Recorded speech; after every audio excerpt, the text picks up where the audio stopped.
Amém, coisa boa, cada um na sua peculiaridade. Pastor Alexandre na sua peculiaridade de falar, coisa boa. Apaga essa luz aqui para mim, por favor, o pessoal ver o slide, só essa daqui, ó. Um obreiro, por gentileza, só essa daqui, por gentileza. Abra a sua Bíblia aí, em Romanos, carta do apóstolo Paulo, que escreveu aos Romanos. Está com o slide aí? Está aquele slide aí? Isso. Por aí. Capítulo 10. Mas antes de nós lermos, vamos orar? Bendito Deus e Pai Celestial, está aqui a Tua palavra, eis a Tua palavra.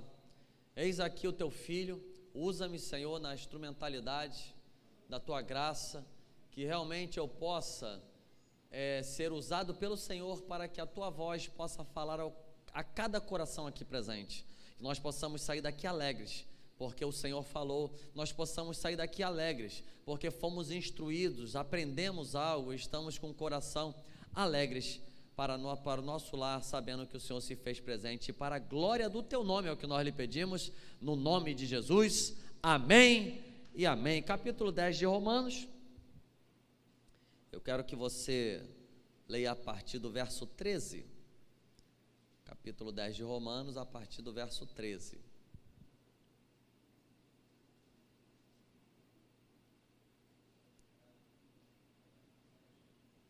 Todos acharam? Quem achou pode dizer amém? Amém. Capítulo 10, a partir do verso 13, vai dizer assim, ó: porque todo aquele que invocar o nome do Senhor será salvo.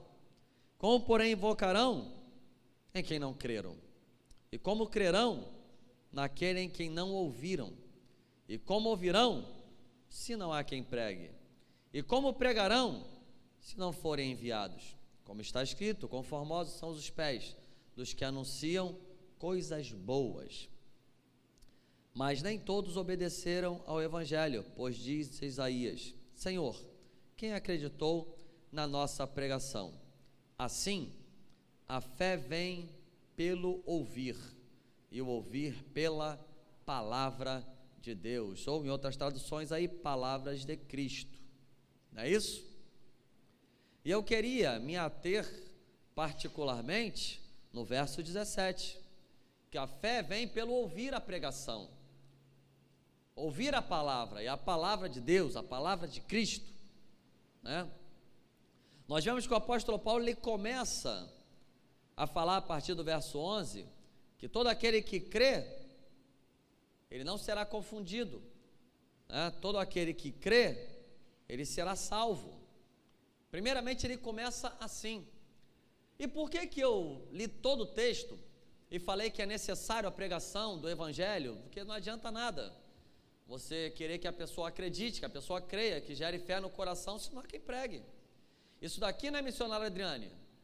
É uma bela palavra para um culto missionário, porque se ninguém se dispuser a pregar, não adianta de nada, ninguém vai ouvir o Evangelho, ninguém vai crer, não vai gerar fé no coração, né? Agora, o importante disso tudo é o seguinte, que quando você é enviado, quando você vai, quando você pega a sua Bíblia e você prega a palavra de Deus, alguém vai ouvir, e aí vai gerar salvação. Por quê? A fé, ela vem pelo ouvir, e o ouvir pela palavra de Deus. Aprenda uma coisa, e eu queria começar hoje a nossa lição, trazendo uma instrução para que nós aprendamos, e temos com muita clareza na nossa mente. A palavra de Deus pregada, ela gera fé no coração. E aí vem aquela pergunta de muita gente que fala assim: ah, pastor, sinceramente, eu vou ser Cristo em casa, eu vou viver o Evangelho na minha casa. Será que você tem fé no coração suficiente para você viver Cristo em casa? O apóstolo Paulo, ele fala com muita clareza o seguinte, pastor Alexandre: quando a palavra pregada, a fé vem pelo ouvir, ouvir pela palavra de Deus pregada. É por isso que quando você chega na casa de Deus, quando você entra por aquelas portas e você recebe uma palavra profética, ela muda a tua vida. Ela te dá um direcionamento de Deus. Às vezes você vem com uma cabeça toda conturbada, às vezes você vem com uma cabeça toda transtornada por alguma coisa, mas quando você ouve uma palavra profética aqui do púlpito, você recebe uma resposta. E quando você recebe uma resposta, você leva para a tua casa a tua vitória, porque é pelo ouvir pela palavra de Deus, a palavra de Deus pregada. É por isso que um dos motivos pelos quais nós não podemos viver fora da casa de Deus é exatamente esse. Você já percebeu, irmão Rodrigo, que você chega do trabalho cansado, esgotado, e às vezes você fala assim: eu não vou para a igreja, cara, rapaz, eu não vou para lá. E eu falo para os irmãos, às vezes eu chego em casa cansado do trabalho, e aqui talvez eu possa até ter uma obrigação, porque sou dirigente da igreja, mas agora eu vou de coração para a sede na terça-feira no culto da palavra, porque eu tenho uma certa obrigação, mas não de estar toda terça-feira. E desde quando eu assumi essa igreja, eu não faltei uma terça-feira lá. Só no dia que eu fui na rádio, para pregar na rádio, lá na Márcia Cartier, e outra vez que eu fui para o Rio Grande do Sul pregar. Fora isso, não faltei, desde quando eu assumi a igreja, não faltei nenhuma terça-feira do culto da palavra, lá na nossa sede. Isso por quê? De coração. E eu vou dizer para você o seguinte: eu chego às vezes arrebentado do trabalho, chego cansado. Às vezes o corpo fala assim: eu não vou para a igreja. Eu falo assim: eu vou para a igreja por uma questão, às vezes poxa, eu vou para a igreja, e vai chegar lá: Senhor, o Senhor vai falar comigo? Meu Deus, quando eu chego na casa do Senhor, eu já começo a sentir aquele renovo. Quando eu chego na casa do Senhor, e ouço aqueles louvores, eu começo a ver as minhas forças sendo renovadas. E quando começa a ser pregada a palavra de Deus, eu sinto que aquilo gera fé no meu coração, eu sinto que aquela resposta que eu estava esperando há tanto tempo, meu irmão, grandes coisas acontecem, minha cabeça muda, dá uma virada, dá uma guinada, e eu começo a ver que bom estar na casa do Senhor. E aí eu posso dizer: alegrei-me quando me disseram: vamos à casa do Senhor, porque tem palavra. Tem palavra. Essa é a importância da palavra de Deus, ela gera fé no teu coração.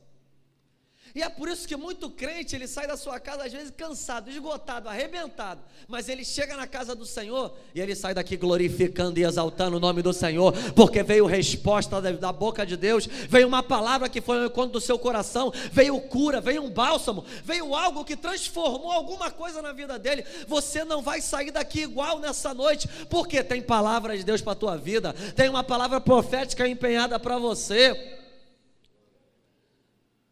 Às vezes tem gente que pensa, né? Pô, que bobagem, tem que ficar na igreja todo dia, né? Poxa, para que eu vou na igreja todo dia? Meu irmão, o culto que você não vem, na verdade você perde mesmo, porque às vezes tem uma resposta que você está esperando há 10 anos, e de repente foi naquele dia que Deus resolveu trazer um pregador para gerar fé no teu coração, para que você tenha essa resposta. Infelizmente você faltou o culto. Às vezes acontece desse jeito. E às vezes acontece que nem o povo de Israel. Às vezes a gente vai ter que andar mais 40 anos no deserto, para depois vir um pregador e vir aquela mesma palavra, ou uma palavra semelhante, para que você possa receber. Em suma, o que eu quero dizer é o seguinte: a fé vem pelo ouvir, e ouvir pela palavra de Cristo, pela palavra de Deus. O que eu quero dizer em suma é o seguinte: não vale a pena ficar em casa. Não existe Cristo em casa. Quando alguém um dia te abordar e falar assim: poxa, para que eu tenho que ir para a igreja? Para que eu tenho que ir para a igreja? Qual a finalidade? Jesus está em todos os lugares? Jesus está na minha casa? Jesus está no meu trabalho? Jesus está comigo em todos os lugares? Aí você fala para ela o seguinte: eu tenho dificuldade de acreditar que tem fé sendo gerada no teu coração, porque a fé vem pelo ouvir, e o ouvir pela palavra de Deus, através da pregação da palavra de Deus. É aqui que gera fé, é aqui que você é alimentado na tua fé, é aqui que o azeite, ele é reabastecido na tua vida, é aqui que você se enche, é aqui que Deus ordena uma bênção inigualável através da palavra de Deus. Isso gera fé no teu coração e traz transformação para a tua vida. É isso. Eu fico pensando, irmão Rodrigo, sobre essa questão de pessoas, infelizmente isso daí está impregnado, né, na sociedade, muita gente, tem até um pessoal, não é não, irmã Celina, que diz que são os desigrejados, né, é o pessoal desigrejado, não precisa ir para a igreja, porque Jesus está em todos os lugares, não precisa ir para a igreja, a gente adora a Deus em casa, porque ali a gente pode adorar em espírito e em verdade, né, e eu fico perguntando, isso daí já teve uma pergunta que me fizeram lá no meu quartel, não precisa ir para a igreja, eu posso servir a Cristo em casa. Então já te dou a primeira resposta, a fé vem pelo ouvir, e o ouvir pela palavra de Deus. Segunda coisa que nós podemos falar, como é que nós vamos viver uns aos outros, se nós não estamos na casa de Deus? Como é que você vai amar uns aos outros?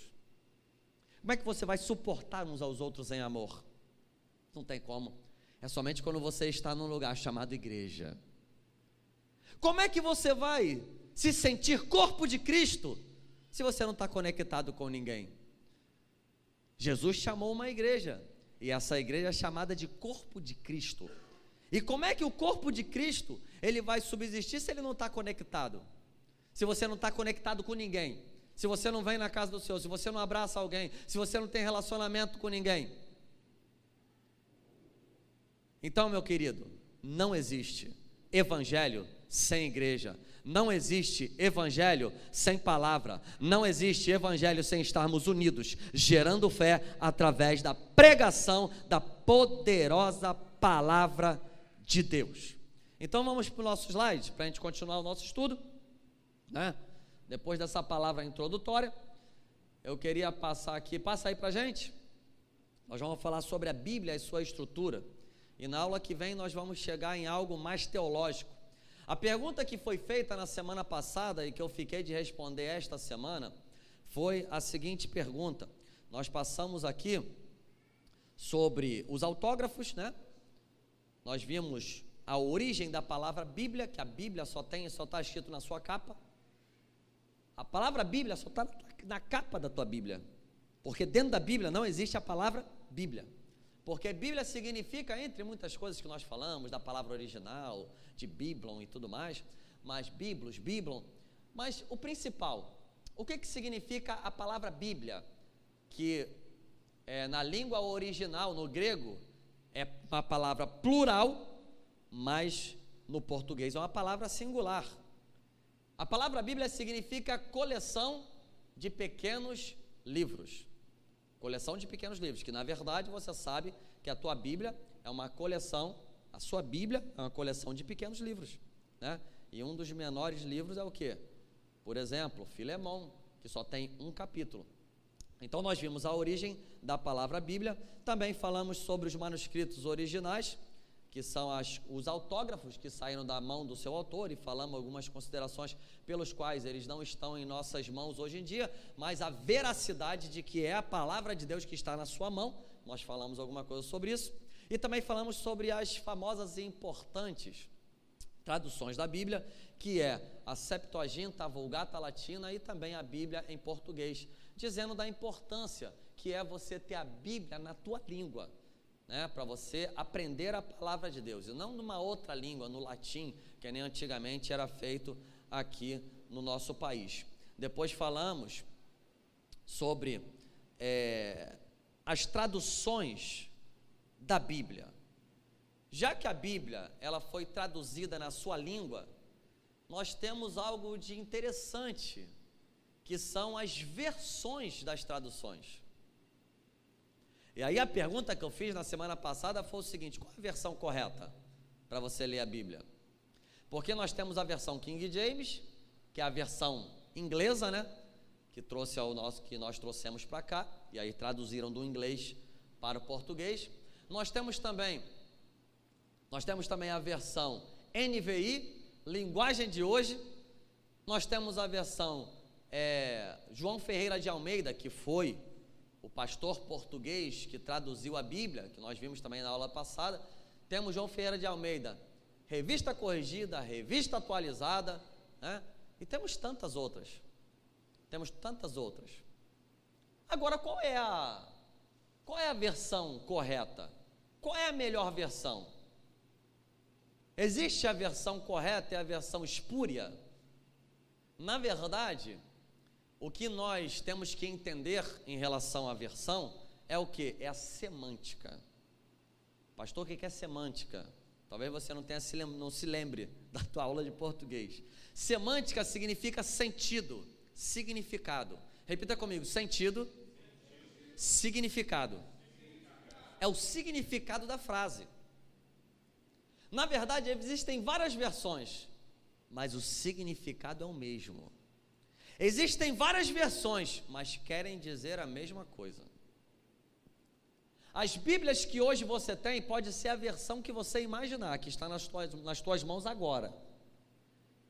Se você olhar o sentido e o significado de um texto de uma, e olhar o sentido e o significado do texto de outro, ou seja, olhar a semântica do texto, a semântica é a mesma. Porque Deus amou o mundo de tal maneira que deu o seu Filho unigênito.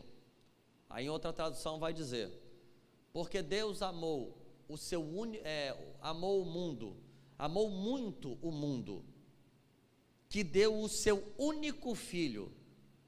Tem algum problema de sentido? Tem algum problema no significado? Estão com palavras diferentes, está numa linguagem de hoje, mas não tem problema nenhum na semântica. A questão é se tiver um problema de semântica. E aí, nós vamos para algumas traduções que são de algumas religiões que se dizem as únicas certas. Porque nós temos alguns problemas nos textos bíblicos para algumas religiões. Por exemplo, textos bíblicos que mostram claramente que Jesus é Deus. Então, por exemplo, tradução de uma religião chamada Testemunha de Jeová, ele vai fazer uma tradução particular que não está em consonância com o texto, no texto grego, para mostrar para você que Jesus, ele não é Deus. Aí sim, esse tem problema de semântica, tem problema no sentido, tem problema no significado. Agora, todas as Bíblias evangélicas que você tem na tua mão, a semântica está em perfeitas condições, pode ler, pode adorar, porque todas vão dizer a mesma coisa, no sentido e no significado. Então vamos lá para a Bíblia e a sua estrutura. As principais partes, a Bíblia é dividida em duas partes. Quais são as partes? Antigo Testamento e o Novo Testamento. O Antigo Testamento ele é 3 vezes maior do que o Novo Testamento, né? Só de você olhar para a tua Bíblia você vai ver que ele é 3 vezes mais volumoso. São 66 livros, pode passar, são 66 livros, de forma que o Antigo Testamento ele tem 39 livros e o Novo Testamento ele tem 27 livros. Qual é o maior livro da Bíblia? Salmos. O livro dos Salmos é o maior livro da Bíblia. É interessante nós falarmos também do livro de Salmos, porque Salmo, ele não é simplesmente um livro, como os demais, que é uma carta, que é uma epístola, né? Ele é cânticos. Salmos são cânticos. É como se fosse a harpa cristã. É como se fosse um cantor cristão. Eram os cânticos, as canções que eles faziam naquela ocasião. É por isso que quando nós falamos sobre Salmos, nós não falamos assim, ó, abra sua Bíblia em Salmo capítulo 37. Não. A gente fala assim, abra a sua Bíblia em Salmo de número 37. Pastor, mas está errado você falar capítulo? Não, até porque a Bíblia é um livro. Se é um livro, está dividido em capítulos e versículos. Não tem problema nenhum, não tem heresia nenhuma. O problema é o seguinte, que aí nós falamos, é que a forma mais correta de você falar é você dizer Salmo de número. Mas também se a pessoa falar capítulo, não tem problema nenhum, né? Não vamos dizer que sabemos muito mais. É verso, seria verso. Salmo de número 37, verso 5. Por quê? O Salmo, eles são cânticos. Então o maior livro da Bíblia é o Salmo. E qual é o menor livro da Bíblia? 3 João, né? Terceiro livro de João. Ele é dividido em capítulos. Passa aí pra gente. E aí eu não peço que você decore isso, não precisa. Mas é o total de 1189 capítulos, sendo que no Antigo Testamento são 929 capítulos, e no Novo Testamento 260 capítulos. Assim é dividida a palavra de Deus. Agora, os capítulos e versículos é interessante, porque tem gente que pensa que a Bíblia, ela já nasceu dessa forma, com capítulos e versículos. Para você e para mim, a gente sempre viu a Bíblia assim, capítulos e versículos. Vocês se lembram que quando eu falei anteriormente, a Bíblia, ela era em quê? Em rolo, né? Era rolo ou códex, né? Que é o mais moderno, mas antigamente eram os rolos. Abria-se o rolo, e aí a Bíblia vai até falar sobre os rolos de Isaías. Abria-se os rolos, e aí lia a Bíblia Sagrada. Porém, pastor Alexandre, não era capítulo, não tinha versículo. Você tinha que realmente ter a Bíblia na tua cabeça. Você imagina você pegar um rolo de Isaías, gigante, o rolo devia ser grosso, irmão, e a pessoa saber exatamente aonde está escrito aquele versículo que nós sempre falamos, né? Levou sobre si as nossas enfermidades, sobre as suas pisaduras e fomos sarados. Você falar, maravilhoso conselheiro, Deus forte, Pai da eternidade, príncipe da paz. Ok, você sabe que está no capítulo 9 de Isaías, mas imagina você com um rolo, que não tem capítulo, não tem versículo, você abrir e falar assim, está escrito na palavra de Deus, está onde, meu irmão? Você tem que passar. Na verdade, Deus deu sabedoria ao homem, e olha só que sabedoria boa. Hoje, teve um homem, que ele falou o seguinte, podemos separar a Bíblia em capítulos e versículos, como hoje nós vemos na palavra de Deus que está na sua mão, né? Passa aí para a gente. Então foi esse homem aí, ó, Hugo de Saint-Cher, em 1250 depois de Cristo. Esse estudioso das Sagradas Escrituras, que era um abade dominicano, ele dividiu a Bíblia em capítulos e em versículos. Você sabe qual é o maior capítulo da Bíblia? Ah, claro que você sabe. Qual o maior capítulo da Bíblia? Capítulo, não versículo, capítulo. Muito bem, Salmo de número 119. E qual o menor? Menor capítulo, não versículo, capítulo. Salmo 117, né? É capítulo, eu estou em capítulo, né? E olha só que interessante, até para você decorar. Todo mundo sabe que o maior capítulo da Bíblia é o Salmo de número 119, não sabe? Todo mundo sabe disso. Mas agora, o menor, o Salmo 118, ele está entre o maior e o menor versículo. Percebeu isso? Salmo 119 é o maior e o Salmo 117 é o menor versículo da palavra de Deus, né? Então passa aí para a gente aí. Também tem os versículos, o total de 31.173 versículos. O Antigo Testamento com 23.214 versículos e o Novo Testamento com 7.959 versículos. Pode passar para a gente aí? Então tem aqui, ó, esse Rabi, em 1445, Rabi Natan, foi ele que, pode passar o outro também, foi ele que dividiu a Bíblia em versículos.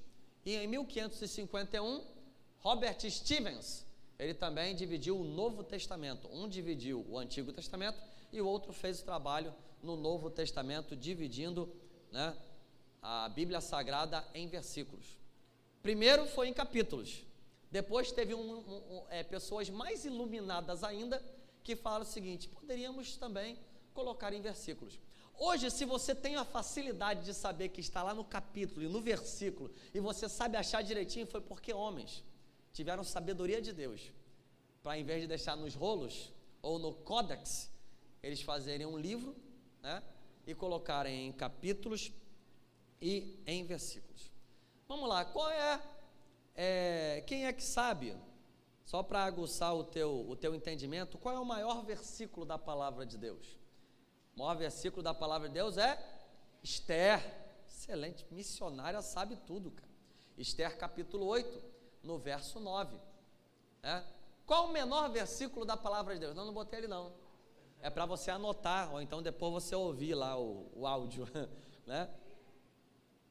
Ou a apostila depois que eu vou dar para vocês, né?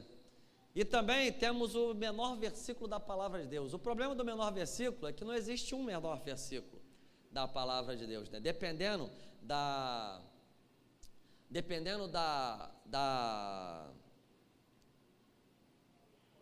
versão, né?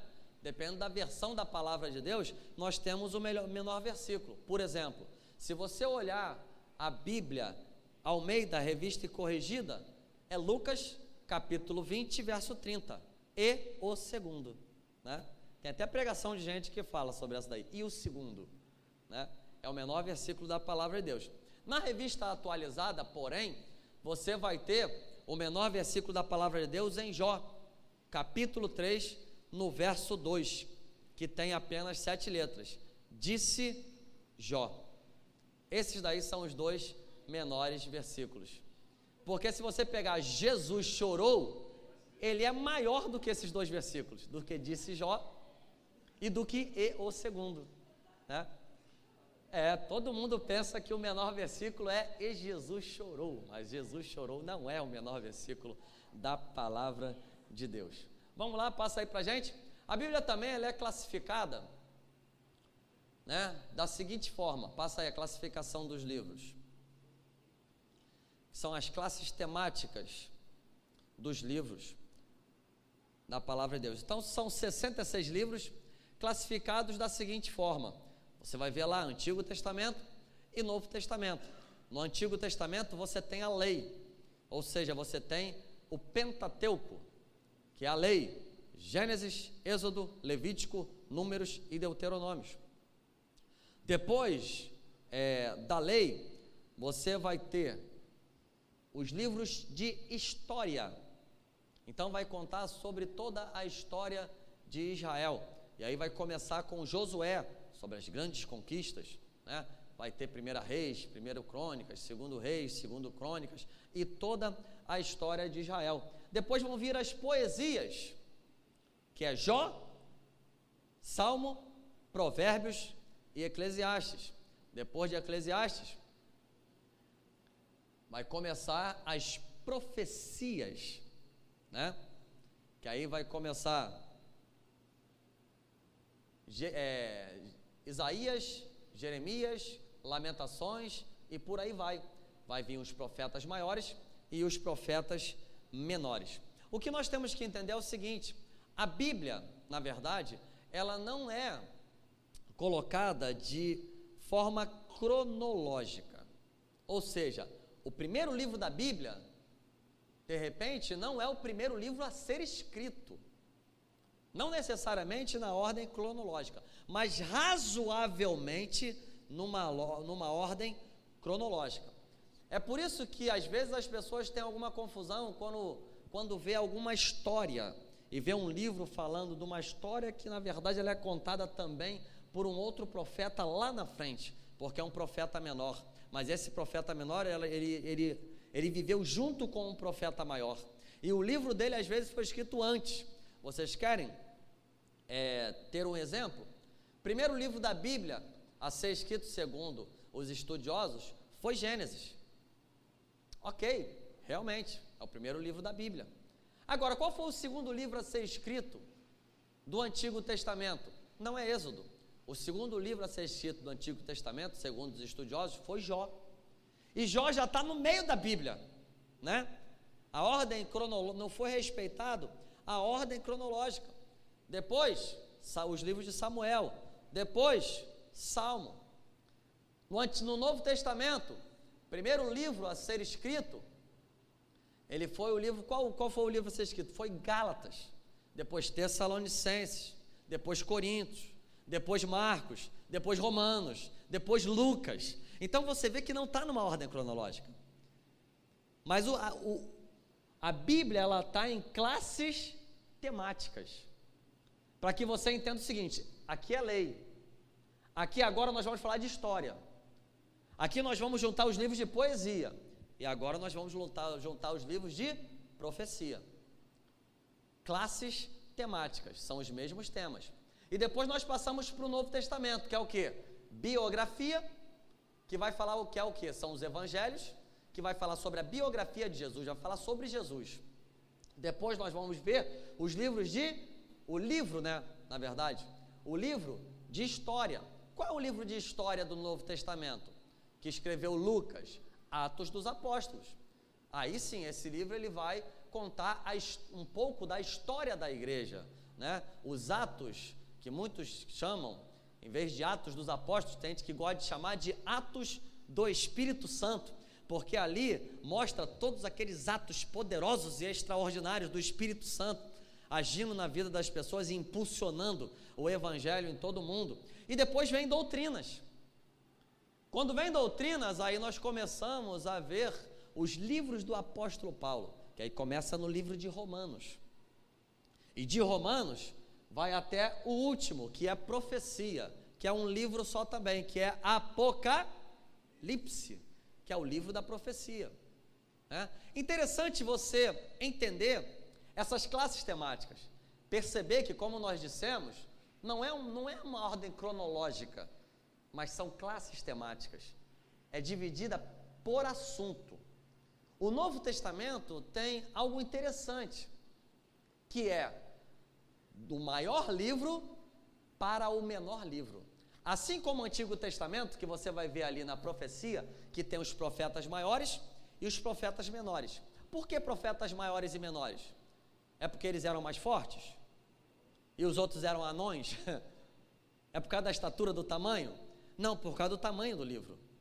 Então os profetas, se você pegar o Antigo Testamento, você vai ver que o maior livro dos profetas, do maior para o menor livro dos profetas, aí vai ser os profetas maiores, os profetas menores, No Novo Testamento, você, quando chega ali nas doutrinas, que é outra classe temática, é interessante notar também. Olha só como é que é ordenado os livros do Novo Testamento, quando diz respeito à doutrina. Primeiro, é do maior para o menor livro, sendo que, primeiro, a Bíblia coloca os livros destinados a igrejas, e aí você vai ver, Romanos, Coríntios, Gálatas, Efésios, Filipenses, Colossenses, Tessalonicenses. Você pode perceber que ele primeiro vai concatenar todos os livros que são destinados a igrejas, percebe? Depois de Tessalonicenses, ele vai fazer os livros destinados a pessoas.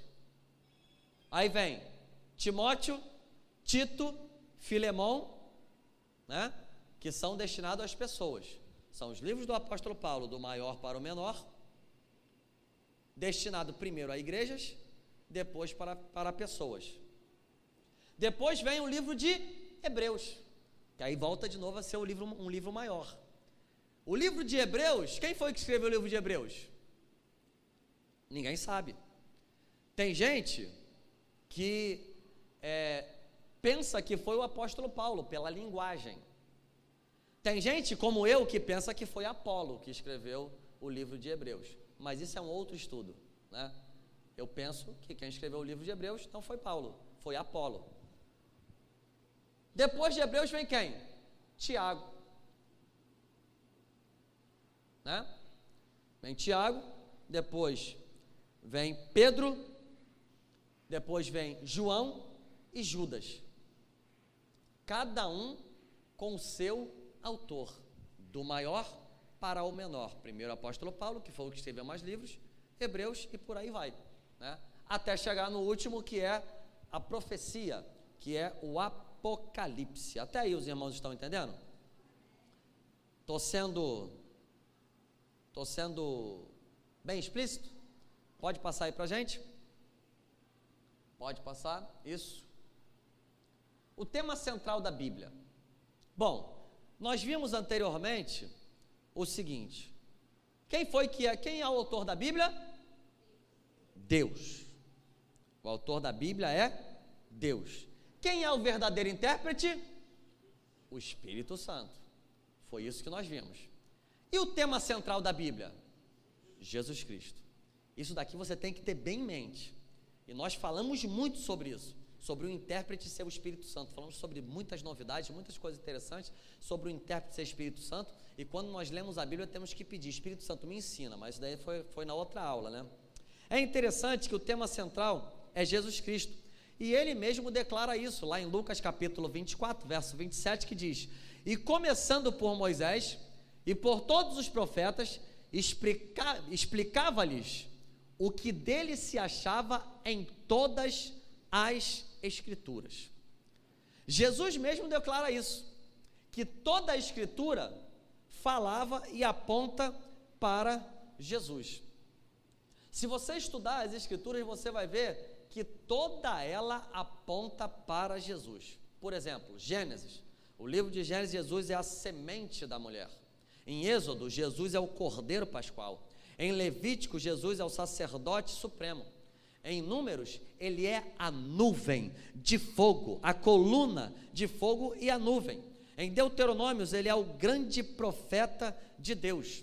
No livro de Josué, ele é o nosso capitão, o capitão da salvação. Indo para o Novo Testamento, Jesus, ele é o Messias, o rei esperado. Em Marcos, ele é o servo do Senhor. Em Lucas, ele é o filho do homem. No Evangelho de João, ele é o filho de Deus. Em Atos dos Apóstolos, ele é o doador do Espírito Santo. E no Apocalipse, ele é o Rei dos Reis e o Senhor dos Senhores. Em todos os livros, fala de Jesus e aponta para Jesus, porque ele é o tema central da Bíblia. É por isso que quando nós pregamos a palavra de Deus, o tema central tem que ser Jesus.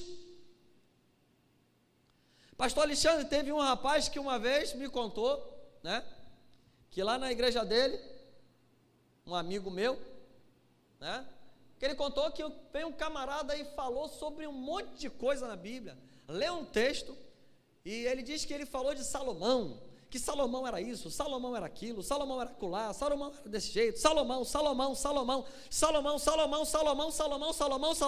chegou no final do culto, ele entregou a palavra, e o pastor falou assim: aprendi muito sobre Salomão, mas agora eu vou pregar sobre Jesus, o tema central da palavra de Deus. Meu irmão, se você vai pregar a palavra e não tiver Jesus nessa palavra, essa palavra está vazia. É por isso que todo culto a gente prega sobre Jesus. Eu não sei se os irmãos já perceberam, mas por exemplo, no domingo, culto evangelístico de domingo, vocês sempre vão ver eu pregando sobre Evangelho de Jesus. Já perceberam isso?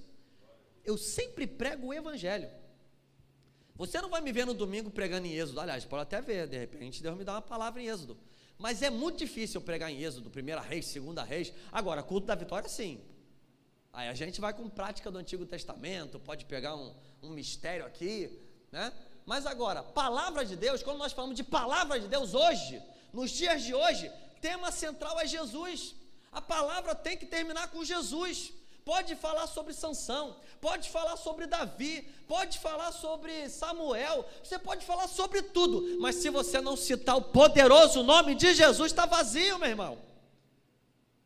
Toda a palavra de Deus aponta para Jesus. Tem que falar de Jesus. E aí já é para você, né, quando vai pregar a palavra de Deus aqui na igreja ou em outro lugar, já se liga nisso. Que em tudo, o nome sobre todo nome é o nome de Jesus. Esse nome deve ser exaltado, esse nome deve ser glorificado, é esse nome que deve ser pregado, é o nome de Jesus que liberta, é Jesus que entra na vida, é Jesus que salva, é Jesus que é a própria palavra de Deus. Isso a gente vai ver na aula que vem. Ele é a palavra de Deus personificada, é Jesus. O tema central sendo Jesus, toda palavra passa por Jesus. A palavra a ser pregada, ela tem que passar por Jesus de Nazaré. Meu irmão, algo que eu aprendi na minha vida, né? Aprendi também nos bancos de seminário. Palavra de Deus, ela é cristocêntrica. Toda palavra, ela deve ter Jesus como alvo e centro. Se a palavra de Deus de Gênesis a Apocalipse aponta para Jesus, quando eu prego a palavra de Deus, eu devo apontar para Jesus. Não dá, meu irmão, não dá para eu pregar sobre Salomão, que nem o rapaz falou sobre Salomão. Quem quer aceitar a Jesus? Não dá.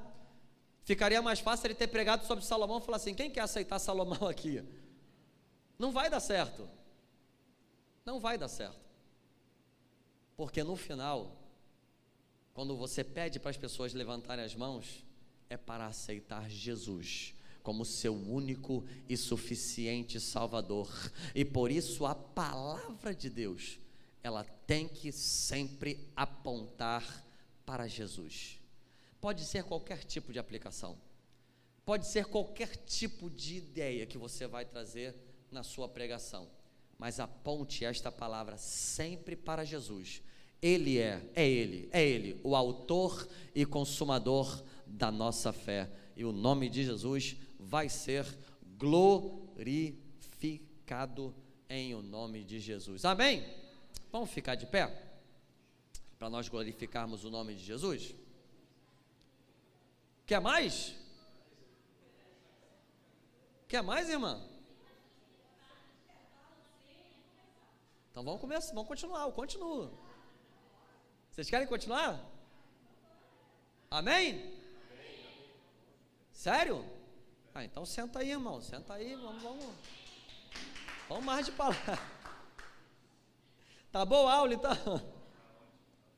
Aleluia, então vamos para lá, a palavra de Deus e seu significado, passa aí. Agora a gente vai entrar para a parte, é por causa que eu ia fechar a parte introdutória, agora a gente vai entrar na parte teológica, agora já é o mocotó, agora já começa a entrar a feijoada, já começa a entrar um negócio mais consistente, agora a gente vai entrar mais na parte teológica, passa aí.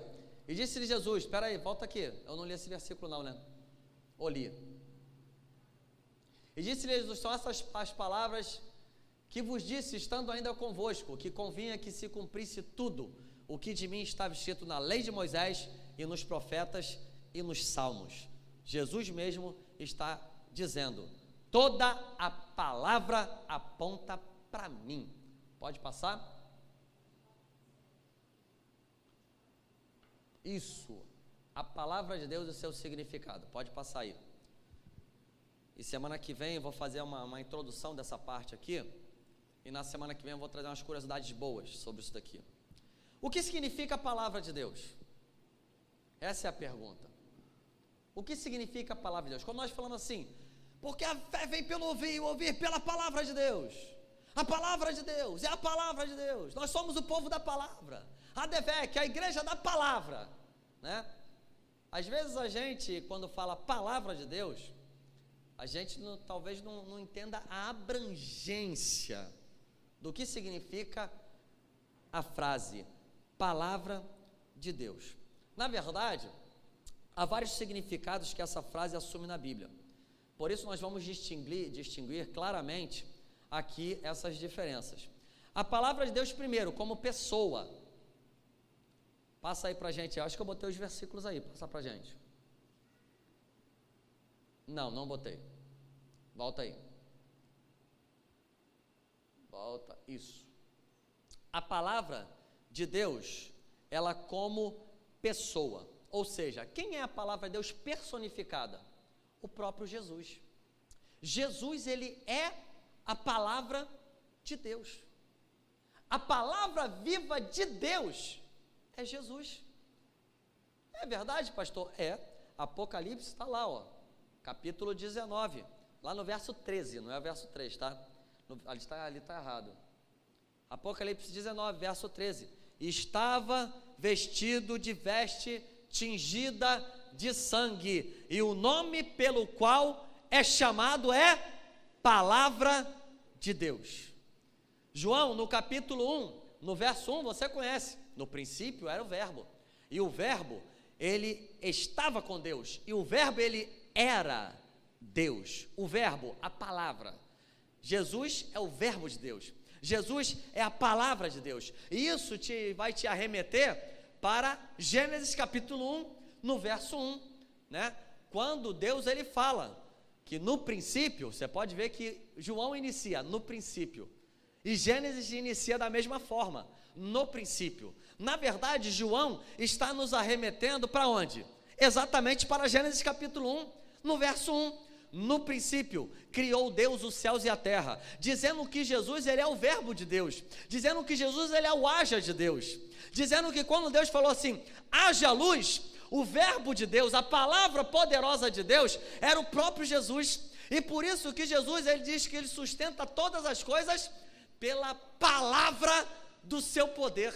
Jesus é o haja de Deus, Jesus é a palavra de Deus, e é por isso que quando nós falamos assim, Jesus vai fazer na tua vida, ele é o haja de Deus, Jesus vai operar na tua vida, ele é o haja de Deus, é por isso que nós falamos o seguinte, no nome de Jesus, os demônios saem, no nome de Jesus, a enfermidade sai, em meu nome expulsarão demônios, em meu nome falarão novas línguas, em meu nome, em meu nome, em meu nome, em meu nome, porque no princípio ele era o haja, ele é a palavra de Deus, Jesus é o haja de Deus, é a palavra de Deus, poderosa, extraordinária, maravilhosa, curadora, transformadora, libertadora, é Jesus. Jesus é a personificação da palavra de Deus. João capítulo 1, verso 1 diz, no princípio era o verbo, e o verbo era Deus, né? Mas 1 João capítulo 1, verso 1, ele vai falar novamente, o que era desde o princípio, o que ouvimos, com os nossos olhos, nós vimos, e temos contemplados, e as nossas mãos tocaram a palavra viva de Deus. Ou seja, Jesus é a palavra de Deus, é a palavra geradora de Deus. Jesus, ele gera do nada tudo na tua vida. Segundo lugar, o que significa a palavra de Deus? Como pessoa, Jesus. Também a comunicação verbal de Deus. Palavra de Deus também é o haja de Deus no Antigo Testamento, né? Deus fala. Quando Deus falava, era a palavra de Deus. É Deus falando diretamente a pessoas. Por exemplo, nós temos ali algumas, Gênesis capítulo 2, versos 16 e 17, 3, 16 a 19, era quando Deus falou com Abraão, é quando Deus falou com Jacó, é quando Deus falou, é a palavra de Deus. Ali também é a palavra de Deus. E Deus falando por intermédio dos profetas, também é a palavra de Deus. A famosa, assim diz o Senhor. Quando os profetas falavam assim, assim diz o Senhor, eles estavam falando o quê? A palavra de Deus. Ninguém questionava, aliás, quem questionava se dava mal, né? Porque teve alguns reis que questionaram e não se deram bem. Mas o povo em geral que cria na palavra de Deus, quando alguém dizia, assim diz o Senhor, tinha reverência. Ele respeitava, porque era a palavra de Deus. E por fim, em terceiro lugar, é a palavra em forma escrita. Quando nós então, portanto, falamos, pastor Alexandre, sobre a palavra de Deus, nós falamos primeiramente a personificação da palavra, que é o próprio Jesus. Nós falamos a palavra de Deus, que Deus falou na Bíblia, que Deus falou através dos profetas, por intermédio dos profetas, ou falou diretamente a alguma pessoa. É a palavra de Deus. E o objeto, se eu posso assim dizer, do nosso estudo, né, de bibliologia, que daqui para frente nós vamos falar, é a palavra de Deus em forma escrita, que é a Bíblia Sagrada. E a partir daí, desse momento, nós vamos começar a falar sobre a palavra de Deus de forma escrita. Amém? Posso terminar agora? Meu Deus, que eu fico preocupado até hoje, é por causa do horário, minha irmã. A gente termina no horário. Mas que bom que vocês estão gostando, né? Que bom que vocês estão gostando e estão aprendendo da palavra de Deus. Vamos ficar de pé? Vamos orar ao Senhor, agradecendo a Deus pela sua palavra, né? Pelo tema central, que é Jesus Cristo, pelo Deus, que é Ele quem criou a palavra de Deus. Ele é o criador da palavra, Ele é a palavra dele, né? Orar ao Senhor porque o autor é Ele, o intérprete é o Espírito Santo, e o tema central é o Senhor Jesus. Vamos orar. Bendito Deus e Pai Celestial, muito obrigado pela Tua palavra. Muito obrigado, Senhor, porque estamos nesses dias aprendendo da Tua palavra, aprendendo coisas interessantíssimas, conhecendo a Tua palavra, porque realmente, Senhor, é preocupante nós, como cristãos, não conhecemos a palavra de Deus, não sabemos nada. Muitas vezes tem muito crente que não sabe nada a respeito da palavra, como é que ela foi criada, como é que ela é feita, se é de versículos, qual a origem, por que tem esse nome. Mas glória a Deus, existe um povo que tem sede da Tua palavra neste lugar. Muito obrigado pela Tua palavra que nos instrui, a Tua palavra, Senhor, que nos gera fé no coração, a Tua palavra que nos enche de esperança e de alegria, a Tua palavra que nos blinda contra o pecado e as investidas de Satanás, a Tua palavra que instrui os nossos filhos para firmar na Tua casa. Glória, pois, seja dada a Tua palavra. Glorifica o Teu nome neste lugar. Desperta, Senhor, o Teu povo para querer mais da Tua palavra, ler mais a Tua palavra, buscar mais da Tua palavra, buscar a interpretação. O intérprete é o Espírito Santo. Pedir ao Espírito Santo, me interpreta, Espírito Santo, me ajuda, me mostra. Inflama essa igreja, Senhor, para que no culto da palavra possamos ver tanta gente aqui, até pessoas que não são dessa igreja possam vir para ouvir da Tua palavra e conhecer a Tua palavra. Leva os Teus filhos na Tua paz, que a Tua bênção, Tua graça e Tua misericórdia possa estar com cada família aqui representada, que possa chegar em casa na Tua paz, que possa chegar em casa sabendo que o Senhor já está lá, operando maravilhas, indo ao encontro da necessidade, que como foi pregado aqui no começo, que possam estar saindo daqui com esperança, porque a fé foi gerada no coração, a sede pela Tua palavra foi gerada, algo foi gerado no coração, porque a fé vem pelo ouvir, e o ouvir pela palavra de Deus. Leva-nos na Tua paz, na Tua bênção, na Tua graça e na Tua misericórdia. É o que nós lhe pedimos e lhe agradecemos em nome de Jesus. Amém e amém.